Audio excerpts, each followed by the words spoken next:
Maintenant, avec l'explosion des offres de services en ligne, les abonnements, vous le savez, sont devenus une source importante de revenus pour de nombreuses entreprises. Vous vous êtes déjà peut-être fait prendre avec les fameux renouvellements automatiques d'abonnements en ligne qui parfois augmentent subitement après un rabais ou vous oubliez tout simplement de vous désabonner après la période gratuite.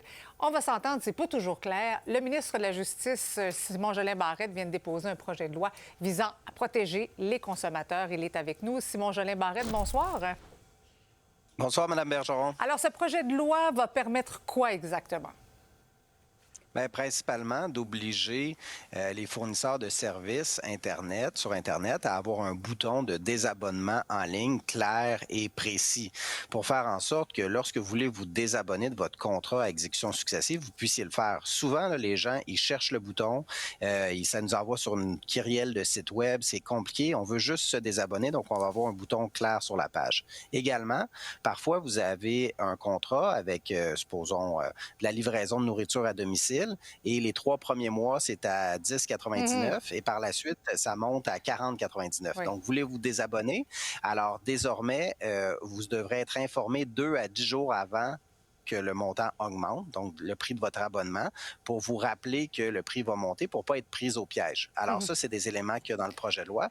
Et on attaque également la revente des billets de spectacle pour amener davantage de transparence pour les consommateurs québécois, pour qu'ils sachent qu'ils sont sur des plateformes de revente de billets, parce que actuellement, les gens souvent achètent des billets sur des plateformes de revente beaucoup trop cher et ne savent pas que des billets à un prix disponible beaucoup plus bas sur le site original de la billetterie. Oui.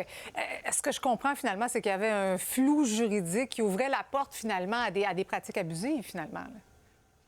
Bien, c'est des pratiques abusives parce que souvent, de la façon que ça fonctionne, les sites de revente, bien, c'est le premier site web de référencement lorsque vous tapez, supposons, un artiste pour aller le voir en spectacle.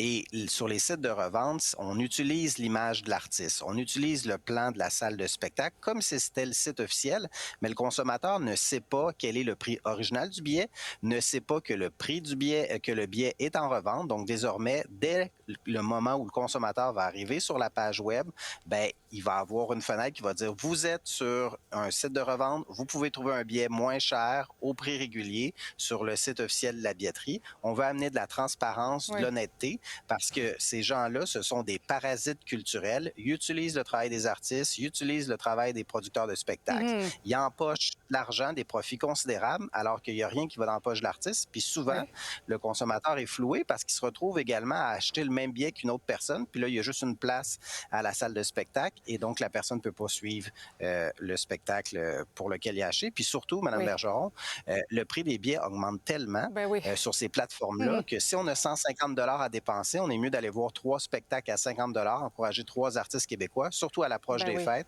Un billet de spectacle, ça se donne bien en cadeau. Donc, on veut de la transparence pour les consommateurs. Et donc, c'est l'Office de la protection du consommateur qui va veiller à enquêter, peut-être donner des amendes et tout ça aux contrevenants. Dites-moi en terminant, je ne peux pas passer sous silence ce qui se passe actuellement au Parti libéral du Québec. Est-ce que vous pensez que les enquêtes en cours vont réussir à faire toute la lumière sur la crise? Moi, Mme Bergeron, je trouve ça très préoccupant. On retrouve là, le même vieux Parti libéral là, des 10-15 dernières années où il y avait des scandales de prête-nom, où le Parti libéral a été condamné. Et là, encore une fois, il y a des allégations de ça. Honnêtement, je suis inquiet, puis c'est pas bon pour notre démocratie, tout ce qui se passe au Parti libéral du Québec. Si encore ces mêmes pratiques-là sont encore là 10 ou 15 ans plus tard, je pense que ça prend des explications de la part du chef du Parti libéral. C'est très préoccupant, puis honnêtement, c'est le même vieux Parti libéral qu'avant. Simon Jolin Barrette, merci beaucoup d'avoir été avec nous ce soir. Un grand plaisir. Bonne soirée à vous.